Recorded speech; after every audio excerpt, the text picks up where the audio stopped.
Baseball is officially back for the Arizona Diamondbacks and the Colorado Rockies, so no better way to celebrate than a crossover.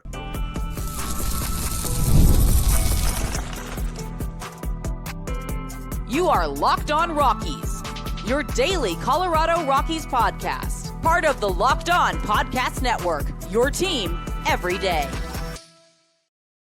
Rock on Rockies fans and Diamondbacks fans, this is a special Locked On crossover episode of Locked On Rockies and Locked On Diamondbacks here on the Locked On Podcast Network, where you can find your team every day.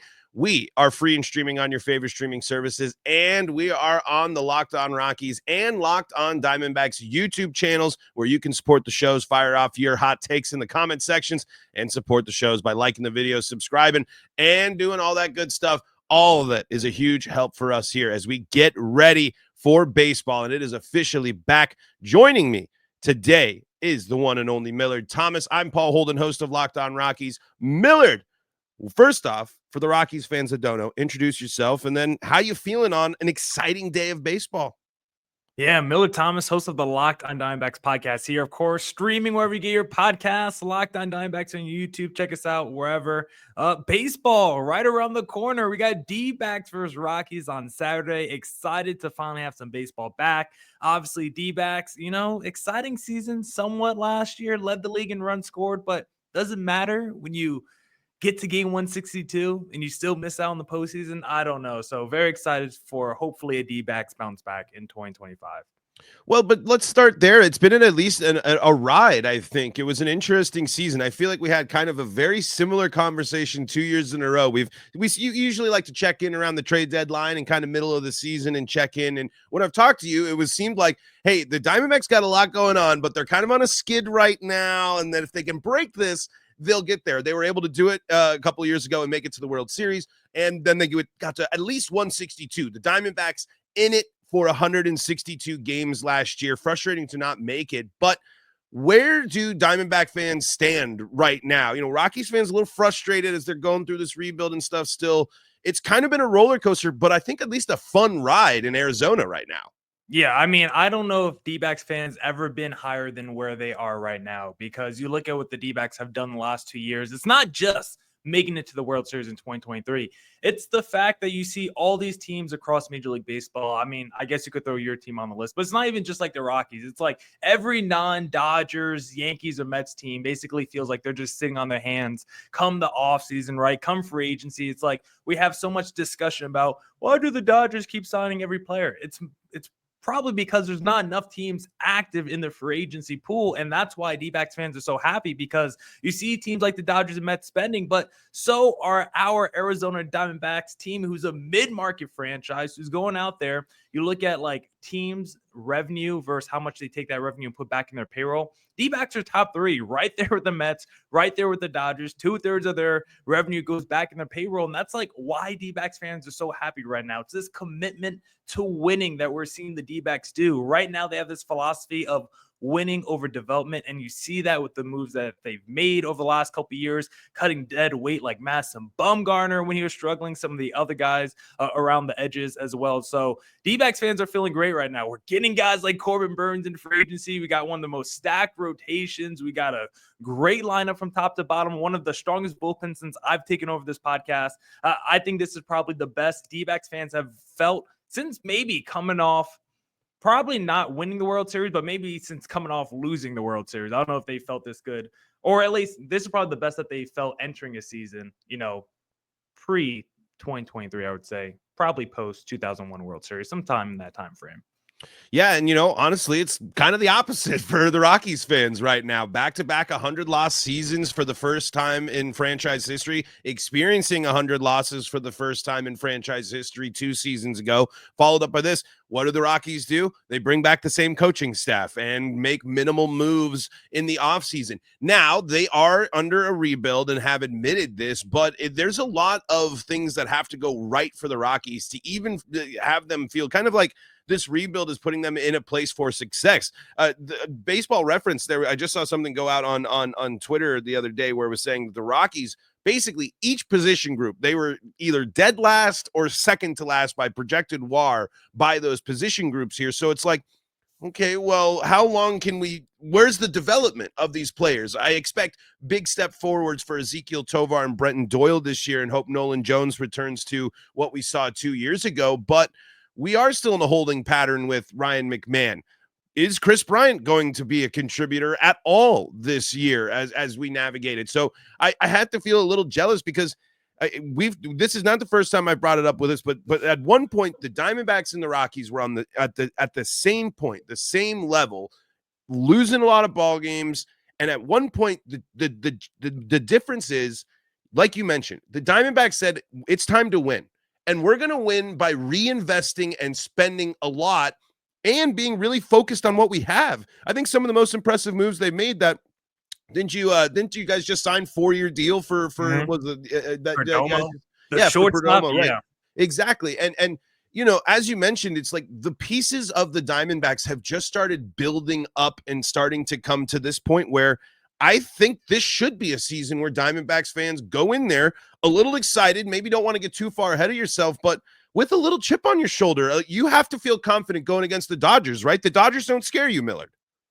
No. I mean, once we get to the postseason, I would say the regular season Dodgers scare me, but once we get to October, I mean, we've already seen that matchup a couple years ago. Obviously, the Dodgers have spent like $3 billion since 2023 when they last faced off in the playoffs. So it's a little bit different, but you get us to October in a small, if it's like the NLDS where it's like 5 games of you just win 3, like, yeah, I'm going to take Burns, Gallen, and Merrill Kelly in that situation and like feel good about my chances, even though the Dodgers are going to throw out, a loaded rotation, loaded lineup. And I think the point you made about development is probably like the biggest thing that's really like hit on for the D-backs for the last few years. That maybe is like that difference between like where the D-backs have gone and where the Rockies have gone. Because like I look at like a guy like Nolan Jones, and he was fantastic his rookie season. And you were telling me like, look at his numbers compared to Corbin Carroll, like they're right neck and neck. And I was entering fantasy drafts last year, like drafting Nolan Jones like 10th round. I was like, you guys don't even know how good he was.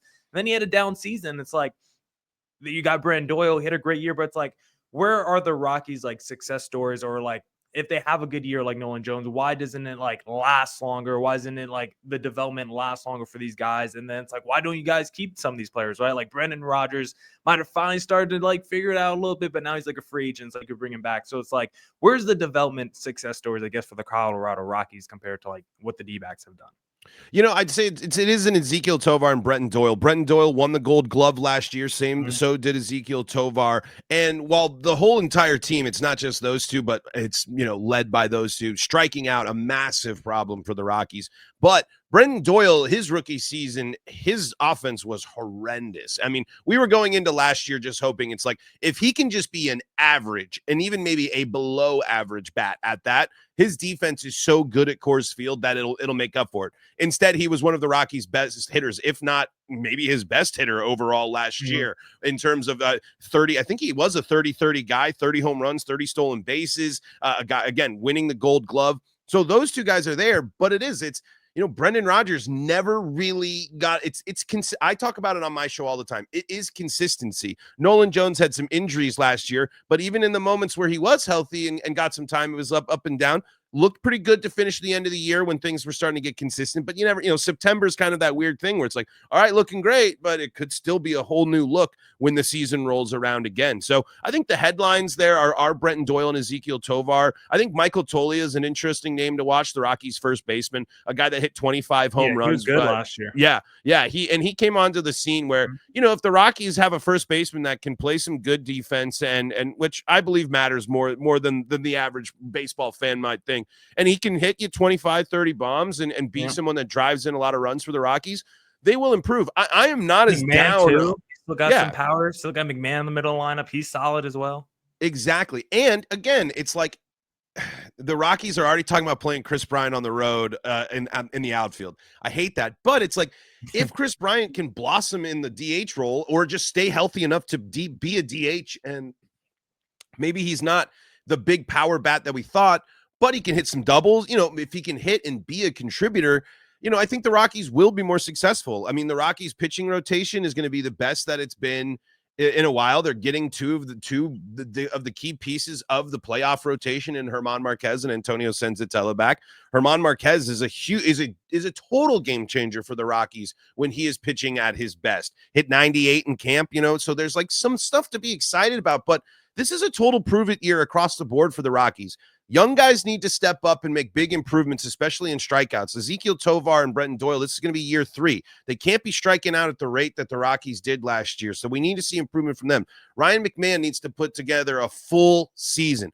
All-star first half, ice cold, really cold second half, led third baseman in errors in baseball last year. There's so many things that are inconsistent about the Rockies until they start putting it together and making it back to, playing 2 good weeks of baseball in a row. That question mark about development, I think, is still going to be there, but there are some things to be encouraged by. So it'll be interesting to see. Millard, is there anything that really was outside of, I guess was Burns the biggest thing where you kind of expected the Diamondbacks to make that type of move? Was there anything else that really stuck out to you this offseason for the Diamondbacks as spring training games get underway here and you get to see this new look, but still pretty familiar Diamondbacks team?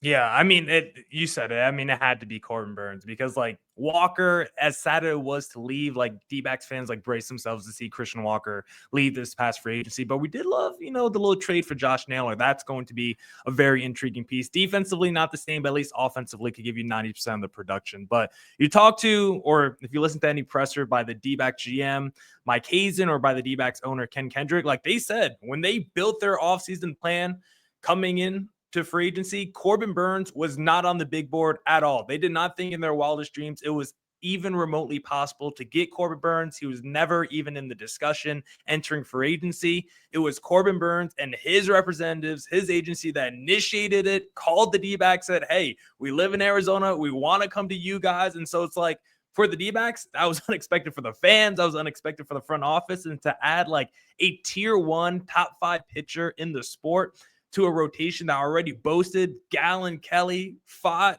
Monty, Erod, and not to mention the D-backs best starter from last year and Ryan Nelson in the second half of the year. So D-backs have a loaded rotation, and Corbin Burns is definitely the piece who I think the D-backs are actually playing when this podcast releases on Friday. So I think we're going to see Corbin Burns debut in a D-backs uniform Friday afternoon. Man, and you started this off by talking about it's easy to be a Diamondback. It hasn't always been easy. And Arizona fans have been through it this year in terms of sports and stuff with what happened.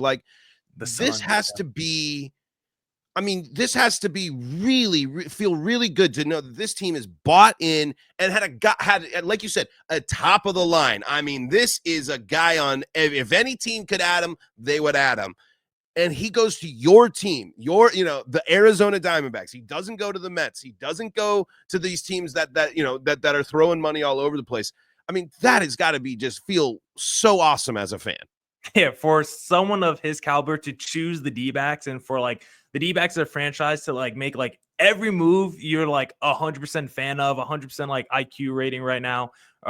It's really cool to see, to be honest, because like you said, you go on, just Twitter's not always real life, but you go on there and it's on Arizona community, it's oh my God, I want basketball season to end. Just bring us the D-backs already. It's oh, I just want football season to end. Just bring us the D-backs already. The D-backs are kind of holding up the sports scene right now in Arizona. The Cardinals with Kyler Murray have been disappointing. The Phoenix Suns have been a major disappointment. Outside of the D-backs, who won 89 games, led the league in offense, and still missed out on the playoffs last year, there's still the team that's kind of holding up the hopes of Arizona fans right now. And it's cool to see because this was always a franchise that was a little brother to the Dodgers. If you made to the postseason, you're going to get knocked down the divisional round. The best seasons for the D-backs were are we going to face the Rockies in the wild card game? And are we going to beat Colorado? That was kind of our World Series for such a long time. And now it's D-backs are actually talked about in a real World Series contender. This is how a franchise, people are talking about the D-backs, more franchises need to be like us. And it's insane to see because you would never thought the D-backs back in 2021, when they lost over 100 games, 3 years later, you would say this might be the model franchise, not the Dodgers, but more teams need to be like the Arizona Diamondbacks. I think the model, if the team that should be at the top of the list following the model is the Colorado Rockies. So many similarities between those two teams, especially, I mean, down to I think the business, down to the location where you're at. There's so much the Rockies could learn from Arizona. Let's actually, I want to ask Millard, you said people are talking about him, but are we talking about the Diamondbacks enough? And let's dive a little bit into that coming up here in segment number 2. But before we do that, got to talk to you about the folks that help make this show possible, and that includes FanDuel. When the game tips off, the NBA action is just getting started, and there's no better place to get in on it than FanDuel, America's #1 sportsbook. With FanDuel, you can place live bets throughout the game, so even if you miss the opening tip-off or want to bet on a fourth quarter comeback, you can stay in the action, and if you're looking for a bigger payout, you can even combine your live bets into a same-game parlay. I know you're giving them a little grief there about the Suns, but the Suns and the Nuggets got a lot of star power, and there's a lot of cool stuff that you can check out at FanDuel when the Suns and the Nuggets hit the court. Plus, the app is super easy to use, and when you win, you get paid instantly. Right now, new FanDuel customers can get $150 in bonus bets if your first $5 bet wins. Just visit FanDuel.com to join today. That's FanDuel.com for your shot at $150 in bonus bets. Make every moment more with FanDuel, the official sports betting partner of the NBA. This is the Locked On Podcast Network. Paul Holden here from Locked On Rockies, crossing over with host of Locked On Diamondbacks, Millard Thomas, thanking you for making us your first listen of the day. For your second listen of the day, go check out our pal Sully, who's breaking down all things Major League Baseball on the Locked On MLB podcast. Millard, you were hyping up a really great offseason for the Diamondbacks, and the vibes are high. And on the other side, like I said, kind of the contrast with the Rockies, still trying to figure out and fan interest, I think, at probably a real dangerous spot, a part where the Rockies are going to have to show something this year to get people back in. I know some longtime season ticket holders in my personal circle have actually canceled, and it's done. They're not doing enough. So I have a simple question. Are we talking enough about the Diamondbacks? I've heard a lot about the Dodgers this offseason. I've heard a lot about the Mets. I've heard a lot about the Red Sox and some of these other teams. The Diamondbacks making big moves, re-signing key players. I still think they're flying under the radar a little bit, and I think a lot of people are not going to be considering them as contenders when the season starts. Yeah, I think it's one of those things. I hate using the term, but the casual baseball fan is probably not as locked in on the D-backs. I think you still turn on like those sports shows, real baseball shows where experts are actually locked in. I still think they have a lot of respect for the D-backs. I saw like a Talking Baseball podcast segment where they were discussing D-backs versus Yankees, who has a better lineup right now. And Trevor Plouffe was dropping that knowledge. Like, you look at that D-backs team and they're pretty loaded out there. So I think from like the nerds, the experts in the community, they're really locked in on Arizona, and they know maybe the national consensus hasn't like really caught up to the D-backs yet, because if you tell someone the D-backs are going to the World Series in 2025, they either won't believe you or they will believe you and maybe not be that happy, because I still don't think they're a team that's like as popular as some other franchises, of course, that you would want to see them in a stage as the World Series. So a great season with guys like Corbin Burnes, Corbin Carroll, all the Corbins in the world. If they could go out there, Burnes has a Cy Young level season. Corbin Carroll's an MVP type season. The D-backs are on fire. That's how you start building that national audience. And then you have to go against teams like the Dodgers and Phillies. You did that in 2023. You have a repeat in 2025. Show people it's not a fluke, because that was the thing. You had a great season in 23, but then you missed the postseason in 24. So it's kind of forgotten about. People thought you were a one-year wonder. Come back storming in 2025 and show the national audience the D-backs are here to stay. Yeah, I think that's a great point. I think a lot of people won't buy into it because of the missing it, but they lose the fact that the Diamondbacks went on like a tear, I think, to end the season and just came up a little bit short. And it was another situation again where it's like, I would love to be in the conversation. It sucks when you fall flat on game 162, but when you're at least getting to game 162 and it means something, and it didn't mean, and it wasn't like 7 teams got to lose and then these guys got to tie and then all this type of stuff. It was putting yourself in that position to be there. And so for me, when I'm looking for my expectations for the Rockies this year, it's don't lose 100 games. And show us, go into these games against the D-backs and the NL West and fight, because I think the thing that's going to be key for really any team in the NL West, I think the three main competitive ones with the Dodgers, the D-backs, and the Padres. I'm not giving up on the Padres quite yet because they still have been pretty successful in teams that aren't in Colorado. But Giants, I haven't done enough. I don't know. They're still, I don't know. They'll beat the Rockies. They'll handle the Rockies, but then I'll look at the Giants record and I'll be like, what? They've only won they're like a mid 70s win team. Like they haven't, and they'll play the Rockies and they'll look great. Because I mean, it's out of all the NL West teams, the Dodgers, it's unfair because they got the star power. It's the Giants who just obliterate them opening day aside. I know D-backs fans are still remembering how great the season started last year for you guys, but it just, the Rockies need to be competitive this year. They need to go and win some close games. They're going to lose a lot of games. They're going to be at the bottom of the NL West, but this is, I think the one benefit though, like for the competitors, because these guys are athletes, the NL West is a good place to be if you're a competitor. Because if you're the Rockies, at least you're looking at and you're saying, I want to be there. I want to get there.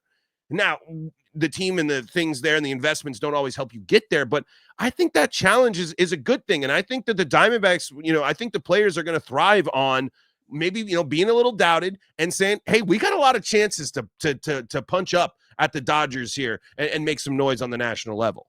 Yeah. Do you think the Rockies see the other four teams and it's like, man, like the D-backs, the Padres, the Giants, like, yes, the Dodgers are the cream of the crop, but that hasn't stopped the other three teams from trying the division, going out there and making moves. Do you think that inspires the Rockies to say, let's also get up off the couch and try to win? Or do you think they're like, you know what, if four other teams are good in the division, maybe we should wait a couple of years until some of those teams start to come back into our territory? I think it's totally the intimidation thing. I think the biggest thing that I'm seeing, the biggest difference maker is, of course, the Dodgers have a different thing. They have the best TV deal. They have resources that no other team in baseball has outside of the Mets, where an owner that has crazy money that will do whatever. Those two are the total outliers. But I personally, and this is just me giving a take, I think if I'm Rockies ownership and brass, I look at San Diego and I look at Arizona and I'm frustrated and I'm annoyed because those two teams have done it better. San Diego has not won the World Series, sure, but they have passionate fans who show up, and have a team on paper that has slayed the dragon of the Dodgers and been a huge pain for some of the best teams, just falling flat because baseball's really, really hard to win in the best things. And then everything that Arizona has done to bounce back, because Millard, next year for the Rockies will be 3 years since they lost 100 games for the first time, after this season. I don't think the Rockies are going to be on the same path as the Diamondbacks have been because one, the Diamondbacks didn't go back-to-back 100 loss seasons. You immediately saw the ricochet off the bottom. So I think it's the intimidation part. I think they throw their hands up and say, woe is me, and we have to just focus on draft and develop. But again, where's the development question we already had from the beginning? It's like they say these things, but they don't do it. Whereas they're a team in a market that I think could thrive, where it's just like kind of the frustrations with the Nuggets too. It's like, you got this greatness, like invest in what you have. Yeah. Basketball, a different sport with salary cap, but it's just like, say Tovar and Doyle. My big hot take right now, and for the Rockies, if you're looking for my crazy thing, is those guys can play at an all-star level. Those guys could be all-stars. Now, it'll probably only be one of them because the Rockies will get one representative just because most likely how it is. But like, it just showed that, like, it just shows that if those guys like take that step, I'm just not confident that the Rockies will do the same thing. Vladdy Jr., it's like, you should think about trading for him, right? Like, you should think of, like, Vladdy Jr. is kind of like a perfect fit and the perfect type of launching piece to shoot you into the stars of this next level. I mean, I know you probably can't play $400 million, but like, I just don't think the Rockies would ever do that. I don't think they would get Corbin. I don't think they haven't been able, they got Chris Bryant, but I think they got Chris Bryant because they were like, we'll pay you a lot more than other teams. So Yeah. I see them as intimidated by it versus we need to rise to it, because I'm sure they don't think that the Dodgers think it's fair with what the Dodgers are doing. And you don't have to spend like the Dodgers, but you do got to open up the purse a little bit. I mean, the Padres did go crazy when they were going Bogarts and Machado and like giving all these guys $100 million deals, trading for every star in the market. So you can't go that way and just like acquire every great player, but also do the D-backs method, hit on some players in the draft. And then once you have like a core, franchise of dudes that they could build around, then you go out there and spend on the E-Rods and get your Montes and get all these other guys. Obviously, those guys haven't worked out yet, but that's when you start spending money on real talent. So I think at least in the division, the Rockies, there's like multiple paths that you can see to rebuild the thing. The question is, are the Rockies ever going to get on that path? Because I still haven't like figured out the direction that Colorado's trying to go in with letting some guys go like I don't hate Brendan Rodgers. I don't know why you have to like non-tender him, just let him go and be free agent. I didn't understand cutting your all-star catcher from last season, right before like the season ends. And I just don't know the direction that the Rockies are going in. I think that's the question like a lot of people outside of Colorado, maybe even Colorado fans themselves have. Yeah, you're right. I think there's a lot of, because there's an answer for those things, but then there's also a timing question of like, why, and why didn't you why didn't you trade Elias Diaz after he just won the All-Star Game MVP when his value is going to be at his highest, if you were just going to get another half, million things. But let's take a quick break and then let's talk and just see what we want to focus on here as spring training is officially underway for the Rockies and the D-backs. We will be right back.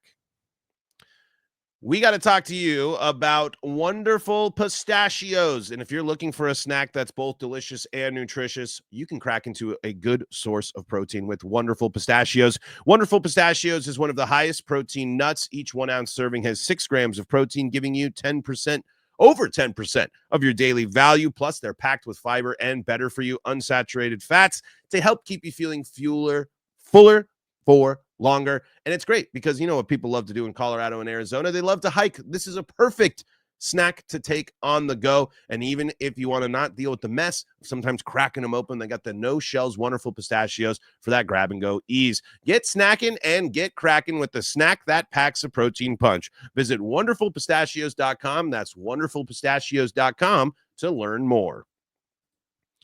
Millard Thomas, Paul Holden here with you on this Locked On MLB crossover here on the Locked On Podcast Network. Getting ready to wrap things up here, but before we do, spring training officially underway. Baseball being played again. Exciting times. Millard, I'm kind of weird with spring training. Obviously, I'm excited, but spring training is like, it's kind of a tease. I'm excited to see some young guys, excited to see that, but it's just the appetizer for me. I don't get fully excited. Is there anything that you need to see this spring from the D-backs or hoping to see during this time that you're keeping your eyes peeled, or you just excited that D-backs baseball is getting started?